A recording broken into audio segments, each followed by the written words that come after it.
নমস্কাৰ ভিডিওটো আৰম্ভ কৰিব বিচাৰিছো ভিডিওৰ টপিক হৈছে CAA অথবা কা প্ৰিয় বন্ধুসকল ভিডিওৰ প্ৰথম প্ৰশ্ন হৈছে CAA এৰ সম্পূৰ্ণ নাম কি অৰ্থাৎ কাৰ সম্পূৰ্ণ নাম কি অপচন দিছে A নাগৰিক চুক্তি আইন B নাগৰিকত্ব সংশোধনী আইন C সংবিধান সংশোধনী আইন আৰু D নাগৰিকত্ব অসম আইন ইয়াৰ কাৰেক্ট আনসাৰ কোনটো হ'ব অপচনত ইয়াৰ কাৰেক্ট আনসাৰ হ'ব শুদ্ধ উত্তৰ হেয়া হৈছে B is the correct answer নাগৰিকত্ব সংশোধনী আইন এইখিনি জনাই থব বিচাৰিছো কা অৰ্থাৎ সম্পূৰ্ণ অসমীয়া শব্দ হৈছে নাগৰিকত্ব সংশোধনী আইন আৰু ইয়াৰ ইংৰাজী সম্পূৰ্ণ নাম হৈছে সিটিজেনশিপ এমেন্ডমেন্ট এক্ট এইটো কথা মনত ৰাখিব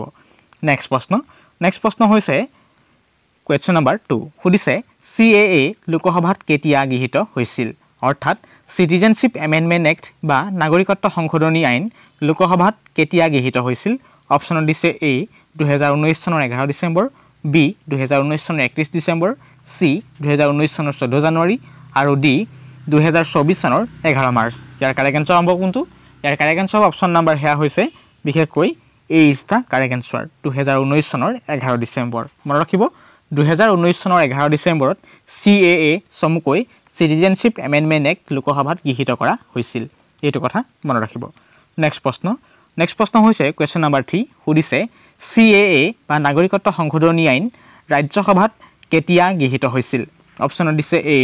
2024 চনৰ 11 ফেব্ৰুৱাৰী B 2018 চনৰ 1 এপ্ৰিল C 2019 চনৰ 12 ডিসেম্বৰ আৰু D 2022 চনৰ 15 মে ইয়াৰ কাৰেক্ট আনসাৰ কোনটো অপচনত ইয়াৰ কাৰেক্ট আনসাৰ অপচন নম্বৰ হেয়া হৈছে বিশেষকৈ C is the correct answer 2019 চনৰ 12 ডিসেম্বৰ মনত ৰাখিব 2019 চনৰ 12 ডিসেম্বৰ CAA অথবা সিটিজেনশিপ এমেন্ডমেন্ট এক্ট ৰাজ্যসভাত গৃহীত কৰা হৈছিল গতিকে অতি প্ৰয়োজনীয় প্ৰশ্ন কৈ আছো যদি ভিডিওটো অন্তত ভাল পাইছে লাইক কৰিব আৰু ভিডিওটো যদি অন্তত হেল্পফুল বা উপকৃত বুলি ভাবিছে নিশ্চয় আপোনাৰ প্ৰিয় বন্ধুজনলৈ ভিডিওটি শেয়াৰ কৰিব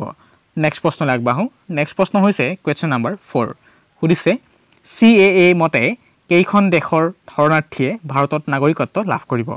সিটিজেনশিপ এমেন্ডমেন্ট এক্টৰ মতে কেইখন দেশৰ শৰণাৰ্থীয়ে ভাৰতত নাগৰিকত্ব লাভ কৰিব অপচন দিছে উত্তৰত A অপচন দিছে A দুখন B 5খন C 3খন আৰু D 4খন ইয়াৰ কাৰেক্ট আনসাৰ কোনটো অপচন ইয়াৰ correct answer option number C is the correct answer 3খন মনত ৰাখিব বিশেষকৈ CAA এৰ মতে 3খন দেশৰ শৰণাৰ্থীয়ে ভাৰতত নাগৰিকত্ব লাভ কৰিব নেক্সট প্ৰশ্ন হৈছে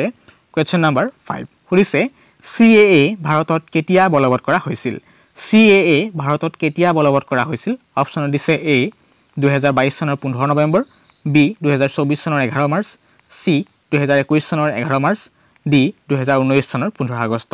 ইয়াৰ কাৰেক্ট আনসাৰ কোনটো অপচনত ইয়াৰ কাৰেক্ট আনসাৰ অপচন নম্বৰ হেয়া হৈছে B is the correct answer 2024 চনৰ 11 মাৰ্চ মনত ৰাখিব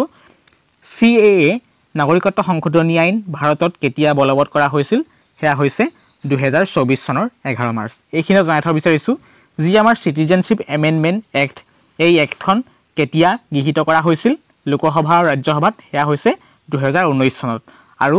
CAA ভাৰতত কেতিয়া বলবৎ কৰা হৈছে 2024 চনৰ 11 মাৰ্চত এইখিনি পইণ্ট মনত ৰাখিব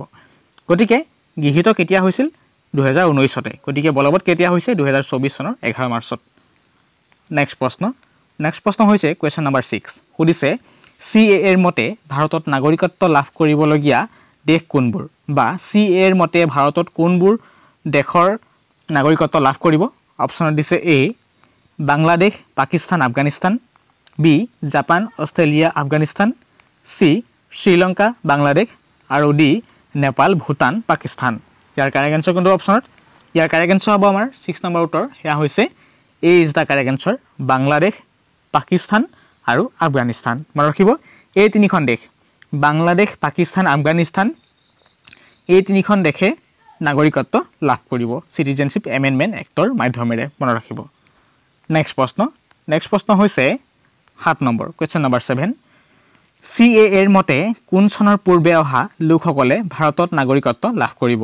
সিটিজেনশিপ এমেন্ডমেন্ট এক্টৰ মতে কোন চনৰ পূৰ্বে অহা লোকসকলে ভাৰতত নাগৰিকত্ব লাভ কৰিব অপচন দিছে A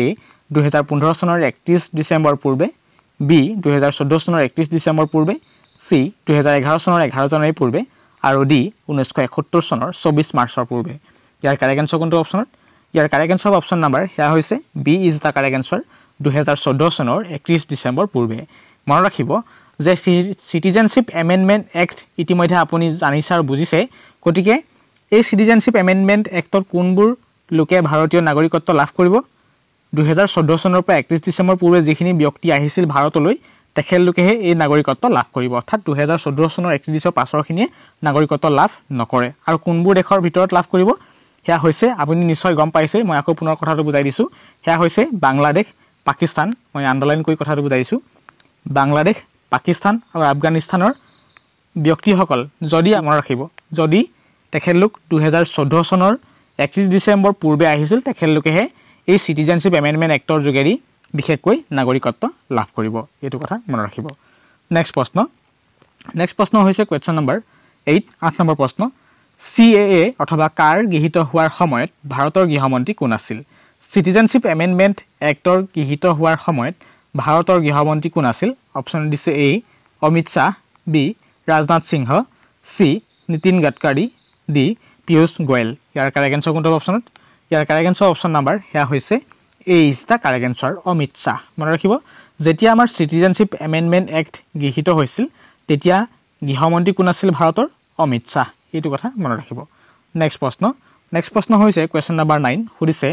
CAA এৰ মতে কোনবোৰ লোকে লাভ কৰিব ভাৰতত নাগৰিকত্ব এটা খুব ইম্পৰ্টেন্ট CAA এৰ মতে কোনবোৰ লোকে ভাৰতত নাগৰিকত্ব লাভ কৰিব ইয়াত নিশ্চয় দেখিছে মই আণ্ডাৰলাইন কৰি কথাখিনি বুজাই দিছোঁ হেয়া হৈছে মনত ৰাখিব অতি প্ৰয়োজনীয় এইখিনি পইণ্ট সকলোৱে একে যেহেতু